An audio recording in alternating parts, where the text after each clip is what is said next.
Thank you, Mr. Chairman. I oppose this amendment that aims to, again, undermine my bill and provide unnecessary federal protections for gray wolves that are fully recovered and are no longer in need of protection. As I mentioned, Montana's successful state management resulted in gray wolves being 500% above Fish and Wildlife Service's recovery goals.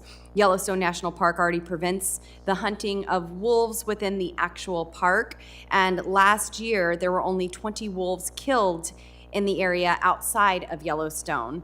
Brian Stoner of Montana pointed out last year that wolf populations bounce back quickly, and the state sets guidelines based on science and provides backstops if the hunt gets out of hand.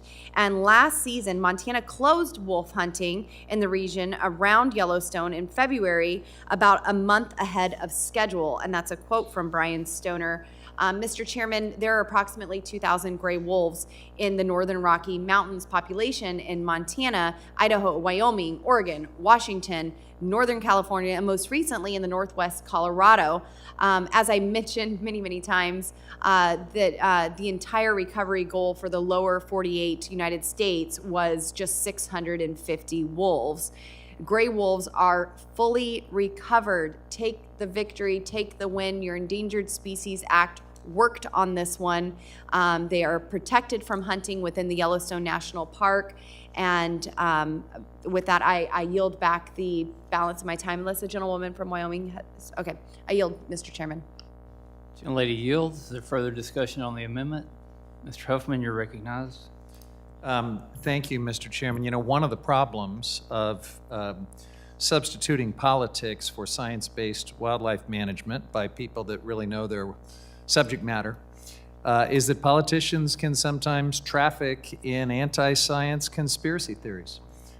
We see it from time to time, and we just heard some of it a few minutes ago.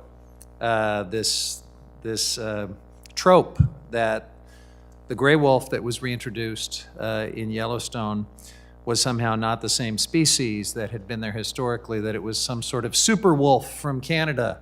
And there's all sorts of stuff out there in the shadowy corners of the internet to suggest that it has powerful characteristics that didn't used to exist in the original American wolf. Laser eyes and all kinds of things. Would the gentleman allow for a question? I just want to point out, no, on my time, I just want to point out that this is factually incorrect. It is based on a conspiracy theory, and we probably shouldn't be legislating on conspiracy theories.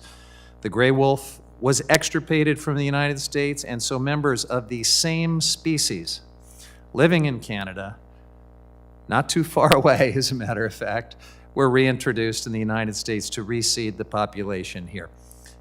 There's absolutely no credibility to the theory that this is a super wolf from Canada with mystical laser eyes or other qualities, and with that I will yield back.